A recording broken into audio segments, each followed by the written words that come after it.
गुजारिश ये है कि काम करने का मौका तो दीजिए। ये 70 साल का स्टेटस को मैंने ये जरूर कोशिश की है कि इसको 7 माह में जड़ से उखाड़ फेंकूं।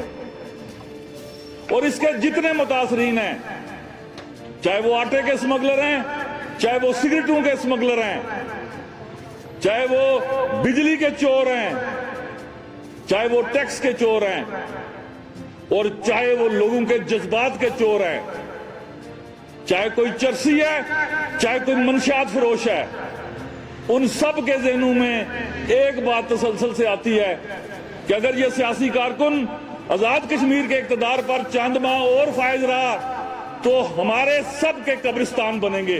और इंशाअल्लाह ताला अगर मुझे अल्लाह ने कुव्वत दी तो ऐसा करके छोड़ूंगा। गुजारिश सिर्फ क्या है कि हम सबको अगर तब्दीली चाहिए तो उसके लिए अमल की ताकत से आपको स्टेटस को तोड़ना पड़ेगा। अगर तकरीरों से टूटती हो, ऐलानात से टूटती हो, तो फिर आपके किसी अवामी नुमाइंदे को ये गुफ्तगू करने की नौबत ना आए कि 70 साल तो गुजर गए हैं, मेरा हल्का सबसे पसमानदा है। और मैं जहां भर गया हूं आजाद कश्मीर में, ये पहला जुमला है जिसमें इस्तकामत है कि जिस हल्के में जाओ नुमाइंदा ये जरूर कहेगा कि जी ये मेरा तारीखी पसमानदा हल्का है। तो फिर ये पसमानदगी दूर कैसे होनी है? इसके लिए हम सबको स्टेटस को तोड़ने के लिए अल्लाह के कानून को जमीन पर नाफिज करना पड़ेगा। और वो सिर्फ एक सूरत में होगा, जब हुक्मरान वक्त उसकी सारी कबीना, उसके सारे अफसरान अपने आप को अवामी अदालतों में जवाबदेह करेंगे। इसके बगैर ये स्टेटस को नहीं टूट पाएगा, किसी सूरत नहीं टूट पाएगा। मेरे लिए कानून और, गरीब के बच्चे के लिए कानून और, मेरे लिए अस्पताल और, गरीब के लिए अस्पताल और, मेरे बच्चों के लिए तालीमी इदारे और, गरीब के बच्चों के लिए तालीमी इदारे और।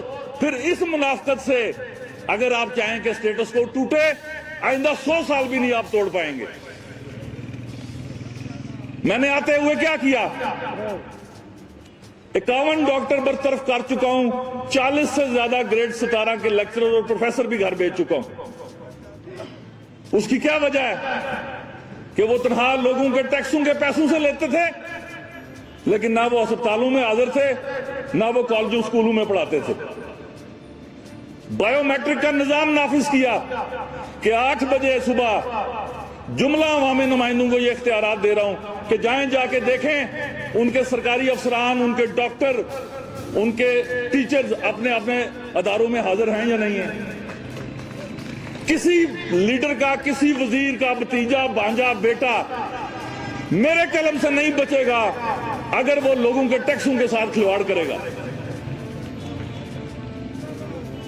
जब वजीर आजम ने अपने आप को कानून के आगे सरनगू कर दिया है, उसकी काबीना के लिए ये हदायत जारी कर दी गई हैं, फिर रियासत में कोई ऐसा बदमाश नहीं है जो ये कि मैं कानून का मुंह नोच के, कानून का मुंह चढ़ा के इसके साथ खिलवाड़ करूंगा।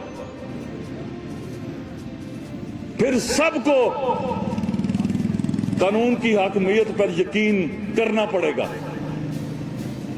अगर आपको सरकारी नौकरियां मिली हुई हैं, ये नेमत है, ये नेमत खुदाबंदी है। एक पोस्ट आती है, 1500 से लेकर 3000 तक बच्चे बच्चियां अप्लाई करते हैं। मेरे किसी अजीज ने पब्लिक सर्विस कमीशन की बात की। अभी स्कूलों में और कॉलेजेस में तकरीबन 4000 के करीब पोस्टें खाली हैं। मेरी हुकूमत ने उनका वो मेरिट बनाया है कि इंशाअल्लाह ताला आजाद कश्मीर के तूलो अर्ज में जुमला इत्तेहादी जमातों के साथ मिलके हम ऐसे लोगों को इंतखाब करेंगे कि जिनकी जात पर और जिनके इंतखाब पर कोई उंगली उठाने की जुर्रत भी नहीं कर सकेगा।